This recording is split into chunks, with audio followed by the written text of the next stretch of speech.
So here we want to talk a bit about pesticide registration, safety, and evaluations. I've already talked about the evaluations.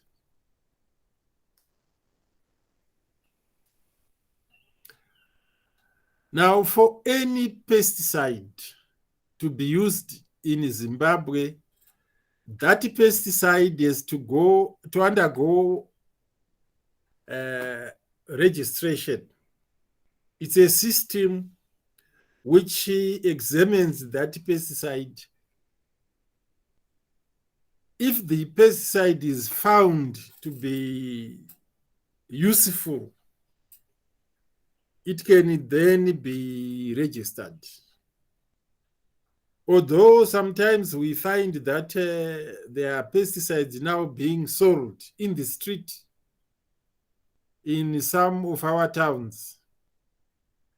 Some of those pesticides may not have been registered, and it's quite a hazard.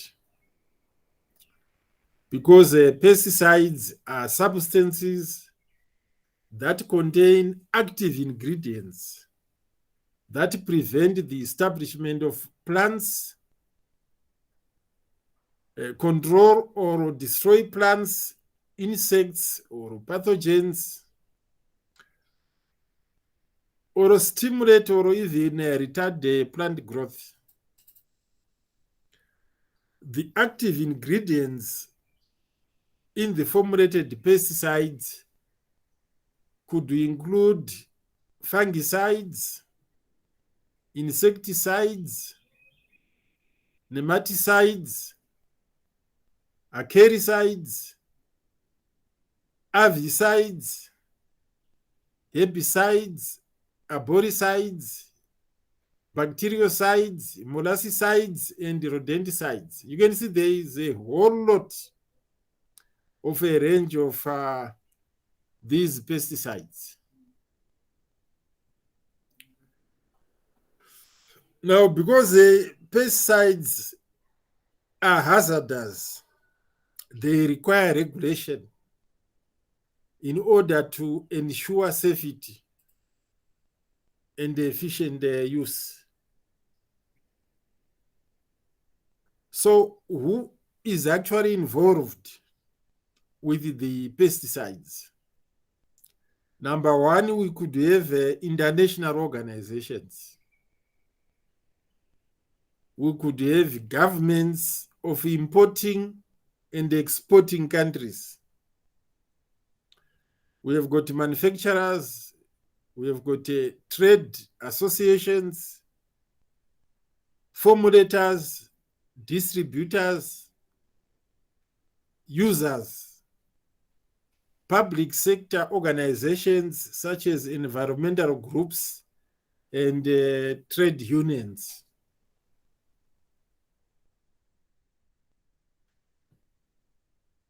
Now, if we look at the pesticide legislation in Zimbabwe, we have an act which regulates pesticides. This act is under the Fertilizer, Farm Feeds and Remedies Act, Chapter 111 of 1952, Government of Zimbabwe, 1952. It's quite an old piece of legislation. It is administered by the Ministry of Lands, Agriculture, and Rural Resettlement. Of course, this ministry could have changed names recently. Now, this act prohibits the sale or distribution of pesticides unless they are registered with the Plant Protection Research Institute, which is the Department of Research and Specialist Services. So in Zimbabwe, we expect that all the pesticides which are being used in this country should have come through Plant Protection Research Institute. And it is that institute which could have recommended the usage of such pesticides. So the pesticides must be registered in terms of the pesticide regulations of 1977, government of Zimbabwe, 1977. Requires that all pesticides should be registered.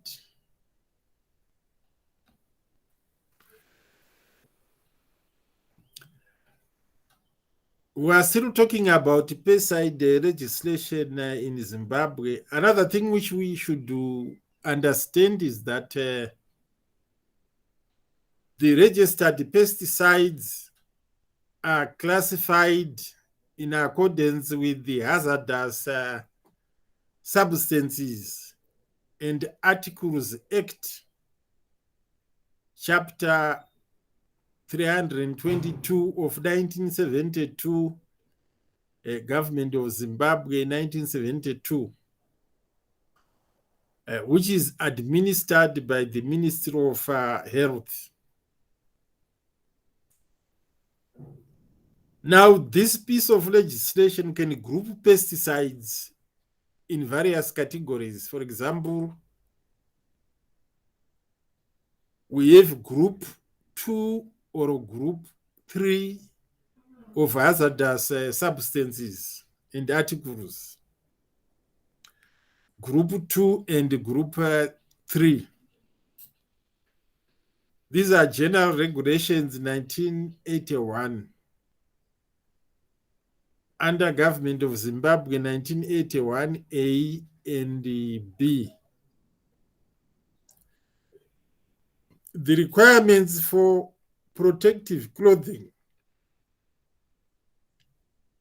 have to appear on the pesticide label.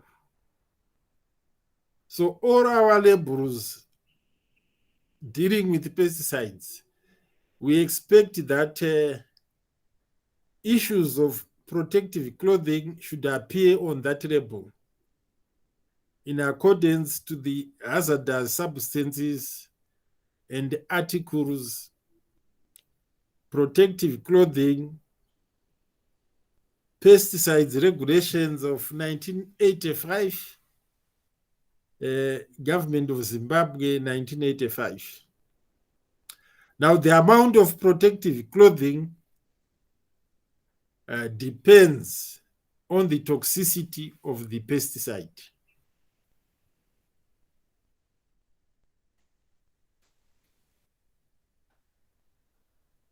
There is a requirement that the pesticide should be registered in the country of origin. Let's say a chemical company is importing a pesticide from outside Zimbabwe. That pesticide should have been registered from where it is coming from. It's one of the conditions of importing the pesticide. Again, the application for registration has to be made by someone who resides or who is a resident representative of the company manufacturing that pesticide. So the application can be made by somebody who is already in Zimbabwe, although that person could be representing a foreign company. And that person should become responsible for marketing of the product in accordance to the regulations. all the formulations of pesticides for sale have to be registered. It's not only about the active ingredient. If the weight of composition of the active ingredients or any components of the pesticides are altered in any way from the declaration of the original registration form, that product has to be re-registered.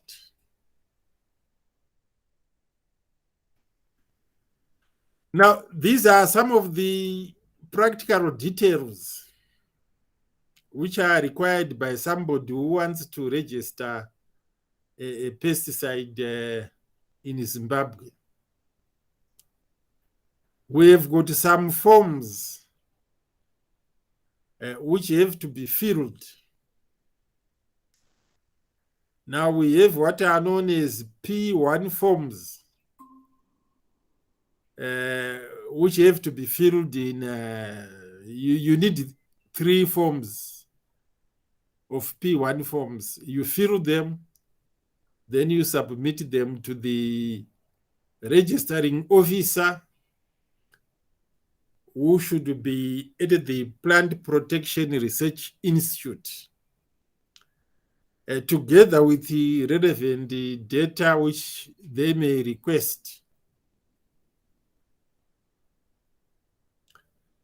Where applicable, sometimes 3 copies of the text of the label and 2 samples of the pesticide should be sent to the registering officer. So at the DRI and SS, they may also require a sample of that pesticide. Information on the physical properties and toxicology from recognized published sources can be accepted. Otherwise, they may want all these tests to be done. The other thing which they request is experimental data in support of claims made must be derived from experimentation over at least 2 or 3 seasons. You know, earlier on I was talking about how to evaluate a pesticide, and I said that it should be done for 3 seasons. That data may be required for registration.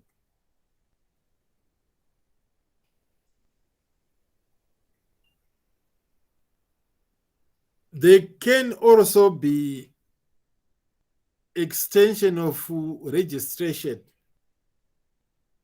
which refers to pesticides which are already registered in Zimbabwe, and the registration is being sought on new crop or a pest. Now, let's suppose you registered a certain pesticide in Zimbabwe for specific crops and pests, but later on you find that you can also include other crops or other pests. You can do re-registration of a pesticide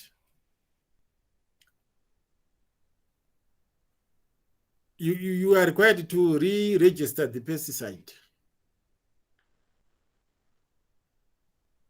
And this can be done when a certificate of registration and the registration number are issued.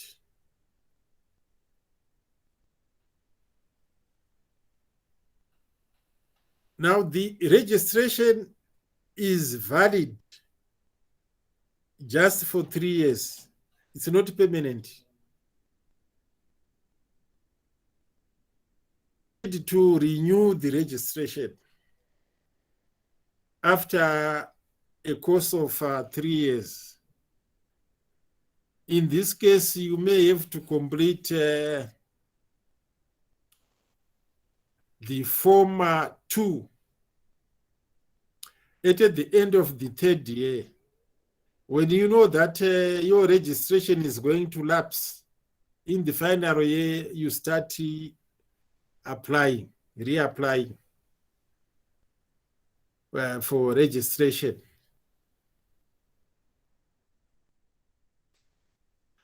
So these are some of the procedures which are involved. There could be some changes.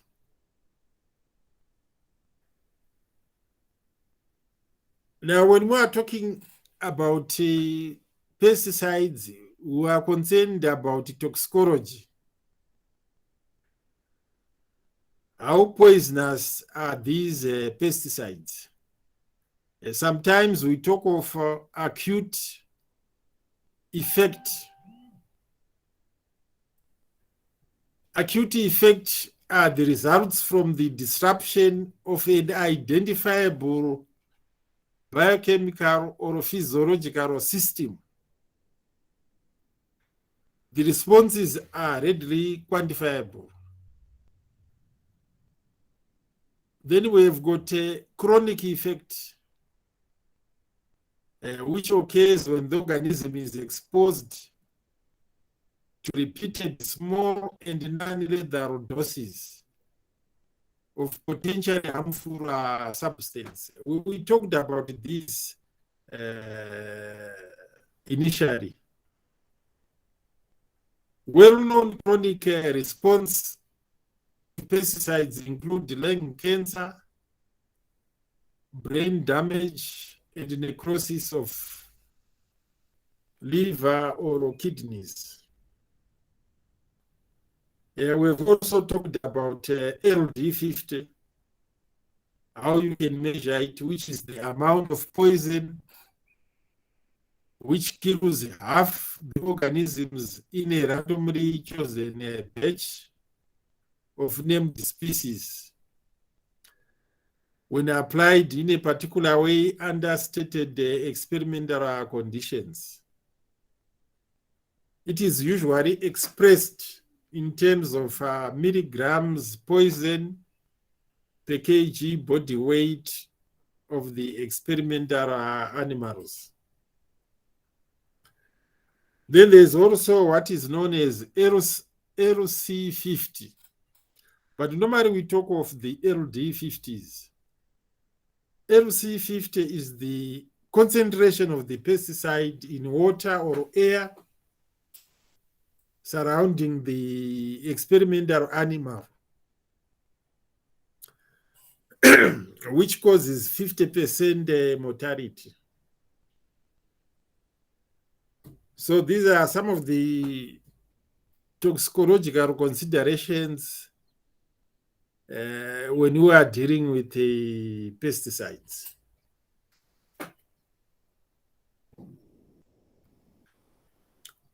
We also talked about this graph where we have dose or concentration of the pesticide as x-axis and the number or the percentage being killed for the test animal here on the y-axis. And we've got this sort of graph. It's sort of a sigmoidal graph.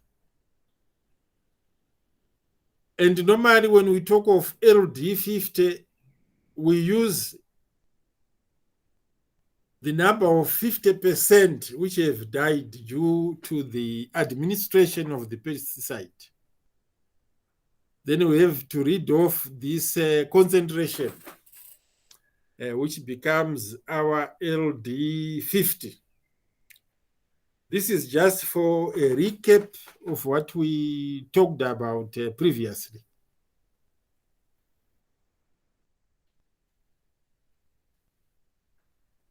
Now,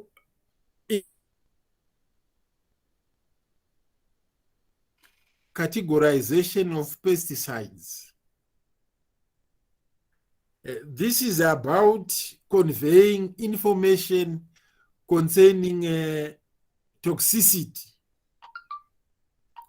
So in Zimbabwe, color codes are used on pesticide labels to indicate toxicity levels. So the LD50 is represented by color codes.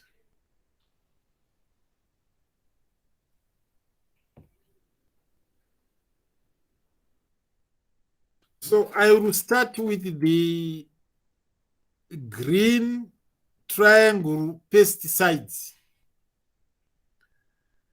When you see a green triangle pesticide or a green triangle signal, what does it mean? It means that the pesticide is an acute oral LD50, which is greater than 2001 milligrams per kg body weight. So 2001 is representing milligrams. These pesticides can be used without danger in the home or where stated as an admixture to grain or stored produce for human or animal consumption. We could have a stored grain. We can actually apply this pesticide to stored grain, which we will later use for consumption.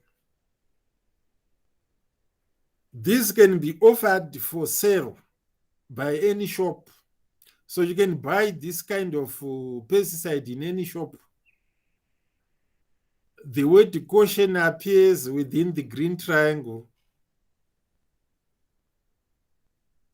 and it should be written harmful if swallowed beneath the base of the triangle.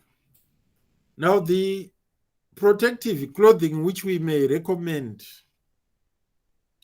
could be long-sleeved overalls and rubber gloves for green triangle pesticides.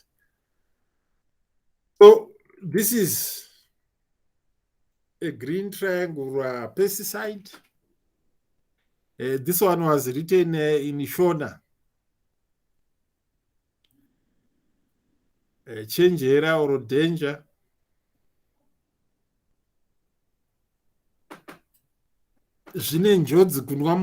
Something like that, so that people actually get the message. But of course, we do not have many of the pesticides written in local languages.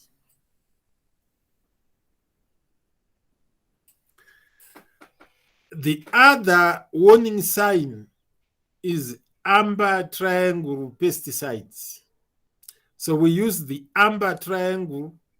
It's like a road sign, road. It's like what they use in road signals. Now, if you have something amber, these formulations have got acute LD50,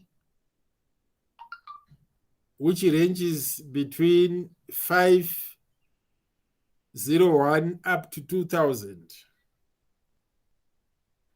Now, it means such pesticides can be used in home gardens and for external use in the home. These could be sold in a shop, but inside that shop, there should be a special part of the shop specified for dangerous substances. I mean, that should not be mixed with other goods in that shop.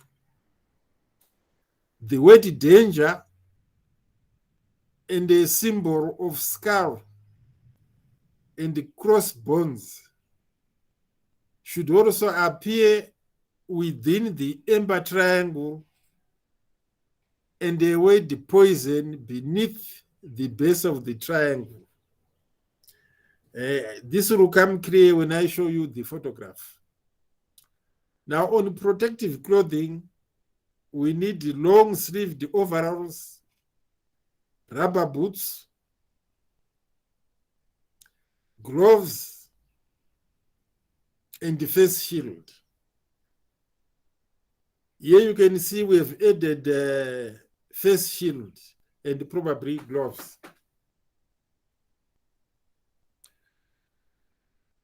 So this is the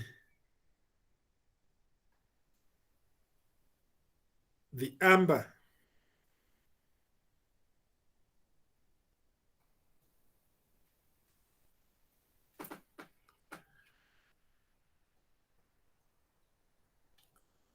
Now we have the red triangle pesticides. You know, we're increasing LD50. We're actually decreasing, sorry. These are formulations with acute LD50, 101 to 500.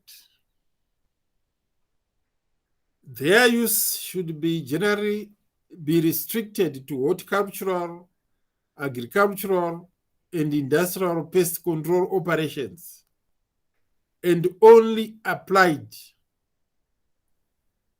in the home by a recognized pest control operator where specific precautions are taken and the insecticide has been registered for the particular purpose. Again, only a licensed dealer. This is no longer an ordinary shop. Only a licensed dealer can sell these pesticides. In such a shop, there should be a special part of the premises for the specific purpose of display, storage, and sale of dangerous substances. In other words, you need a very special place to sell this. We expect words like danger and symbol of a skull and bones should appear within the triangle, and probably the words dangerous poison beneath the base of the triangle. Protective clothing, long-sleeved overalls, rubber boots, gloves, and face shield are the protective clothing required.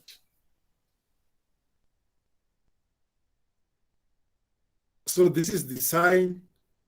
This is that skull and bones, signal means danger, but here we can emphasize a very dangerous poison, extremely harmful by skin absorption. You don't need to eat it. If it goes onto your skin, it can be harmful.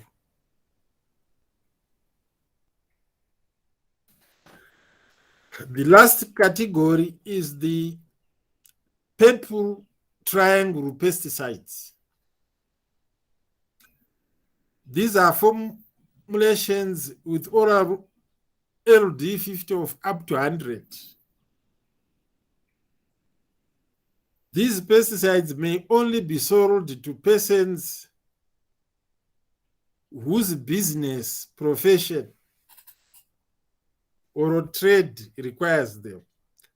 So a purple triangle label should not be sold to anyone unless that person has proved that he has a profession or a business which requires such pesticides. Excuse me, come in.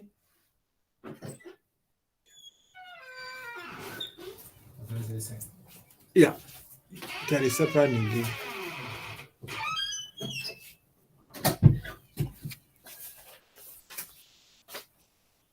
Pani plant breeding ne. Yeah. Okay, sorry about that.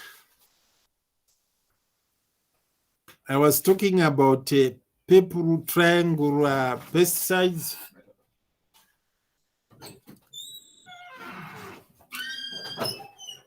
And we've said that only licensed dealers should actually sell these pesticides. They should set aside places or premises for dangerous substances.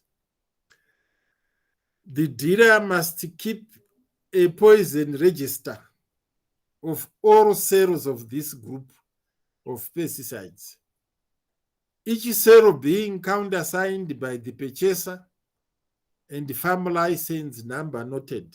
So anyone who purchases such a product should be registered. This pesticide is sold only for use by qualified personnel and may not be used by general public. The word or words very dangerous poison and a symbol of skull and cross bones should appear within the purple triangle. Protective clothing, waterproof jacket and trousers, rubber boots and gloves, face shield or a hood, and a respirator in some cases are the protective clothing which are required.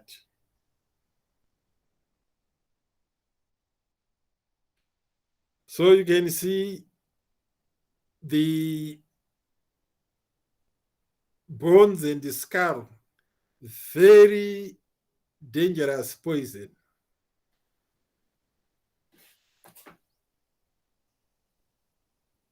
So that people know what they are dealing with.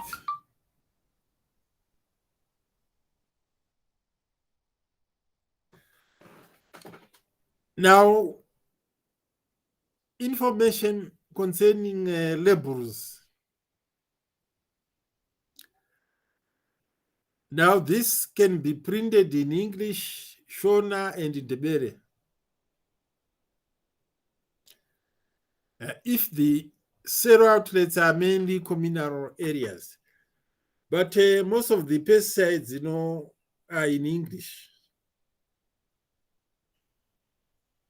The purpose of the pesticide should be clearly stated from the label so that people know what this pesticide is used for. The rates of application should be indicated. Recommendations in teaspoons and tablespoons should be avoided when you are dealing with the pesticides. Plastic measures should accompany the pesticide packs so that people will know exactly what they are going to do. Safety intervals are indicated in a bold type or color. Let's say you've put an insecticide in tomatoes. We want to know how long we should wait before harvesting the tomatoes. It could be vegetables. We want to know the period of waiting. All pesticide labels have a triangle or approved color and centrally placed on the label. Actually, it is this triangle which should be very unique on a pesticide so that people know exactly what they are buying. Labels are approved by the registration officer before they are printed in bulk. So whatever is written on the labels, we assume they've actually undergone through checking by the pesticide registrar.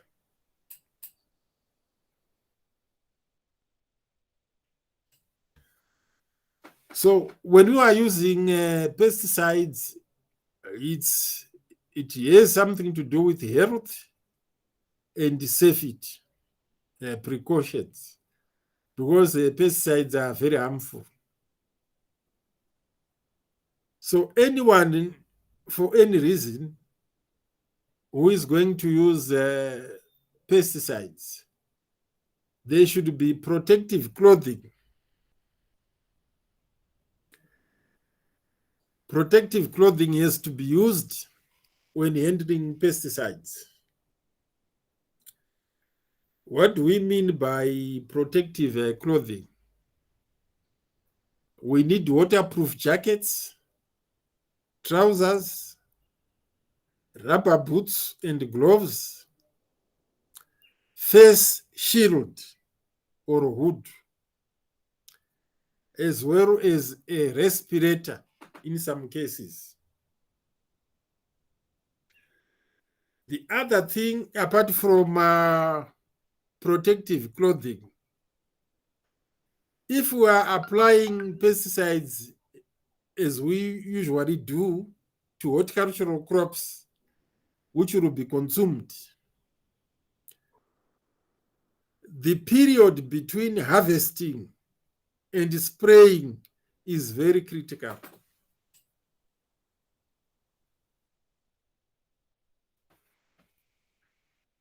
Now, this is some of the information which I was trying to convey concerning use of pesticides. On the containers, there are these triangles which look like road traffic signs, which give us an indication of the level of toxicity concerning the pesticide. Of course, this has been translated in Shona so that the information is communicated. If it is a green triangle, you can have unokuvadza wakaomedza. We have got this amber, unokuvadza. Then we have got this red, unokuvadza zvakanyanya. Then we have got the purple, unokuvadza zvakanyanyisa. I hope this message will be meaningful to the users. Now, as far as the top chemicals are concerned, there's also the clothing which is required: overalls, gloves, and gumboots. Then with those two, which are very dangerous, in addition to the overalls, we have got the apron. We have got also gloves.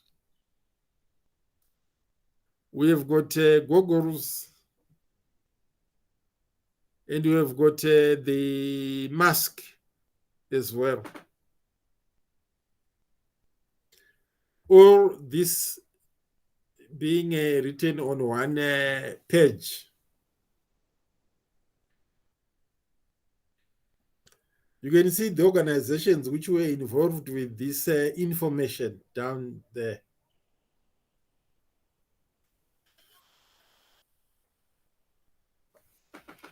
Now, when you are mixing chemicals, you need the required, these are the required things which you may need. These jars, funnel, you need to measure. You may need something to steer your pesticide with water.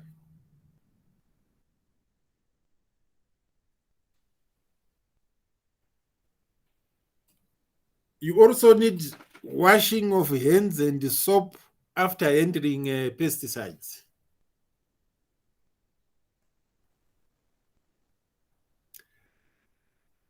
You can do this before someone eats something.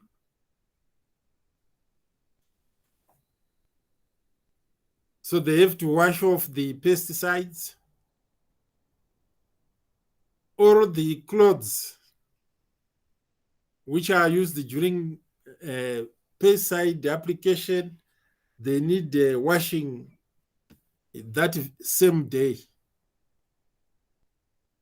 And also the person who has been spraying the chemicals needs washing.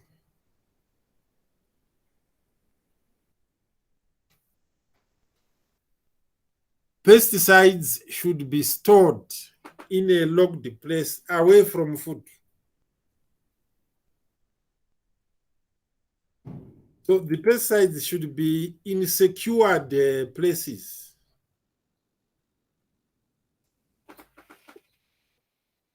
Which are not accessible to children. So they should be locked up. Otherwise, these pesticides could be a hazard.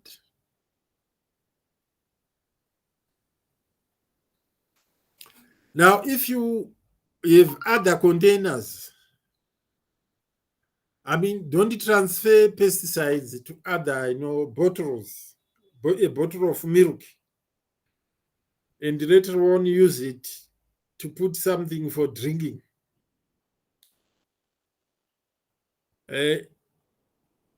You could get somebody affected by the pesticide.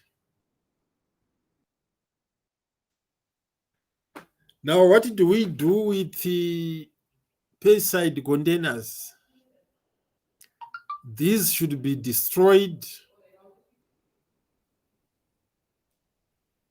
We mean it, they should be literally destroyed. They should not be reused for water containers.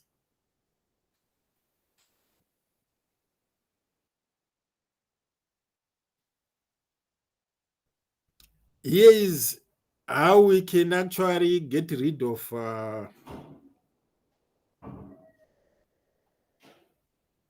pesticide containers. We destroy them, put them where it is secure.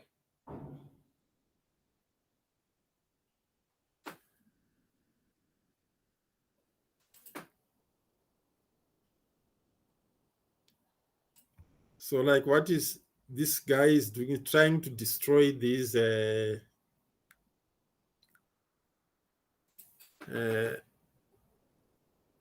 pesticide containers. I don't know that photograph is good because that person is not, doesn't have a mask.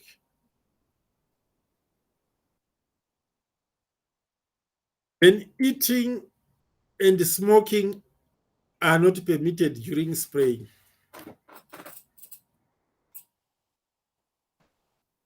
When you see this, somebody is trying to eat, to drink something. This is not allowed. Now, when you have to know the direction of the wind when you are applying pests. Don't face the wind because the droplets will be directed at your face. Now, if a nozzle is blocked, it's very risky to try to blow it using your mouth, like what normally happens. It means you are getting in contact with the pesticide.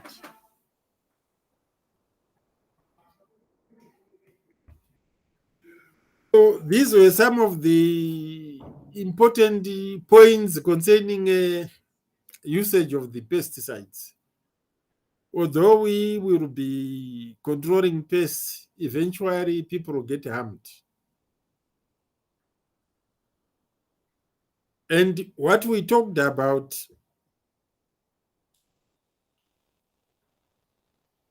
covered, evaluations of pesticides under laboratory, but under glasshouse, we did not do that in detail. We said that normally information can be supplied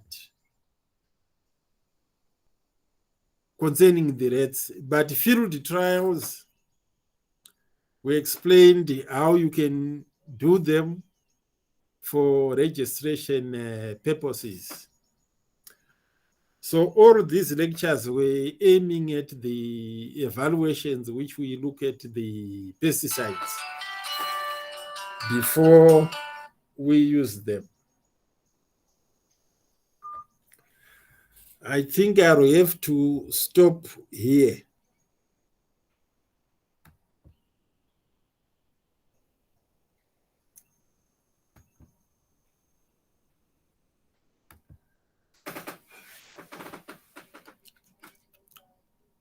Okay, hello.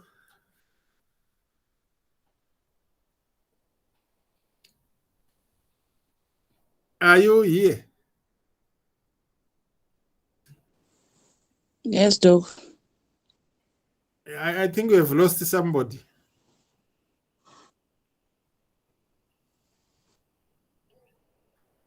Do you have any questions concerning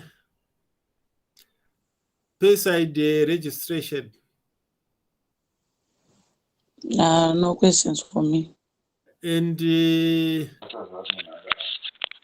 No questions from me, Doc. and safety. Are we clear on safety? Yes, Doc. Yes. Yeah, I've seen a container written gramoxone, with some water in it.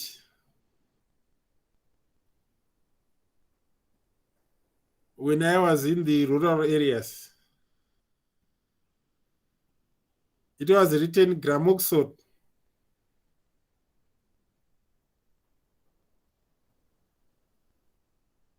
People don't want to throw away these big containers. They want to reuse them. What do you think about it?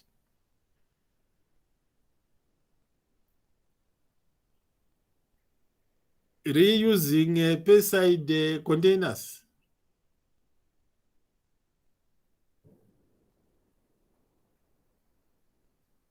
Have you come across this?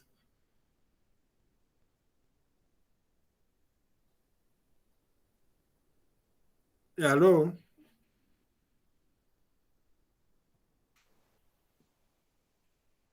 Hello, Doc. Have you come across a situation where people are using pesticide containers? Yeah, Or sometimes. a situation where they actually use some cups to measure pesticides? Yes. According to them, they will always wash them, then later on you reuse them. So these are some of the safety issues which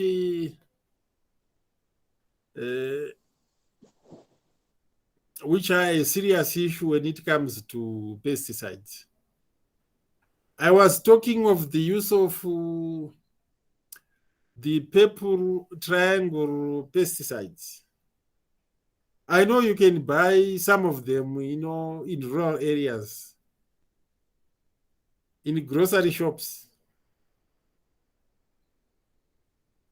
these people are triangled pesticides, yet they need a separate place.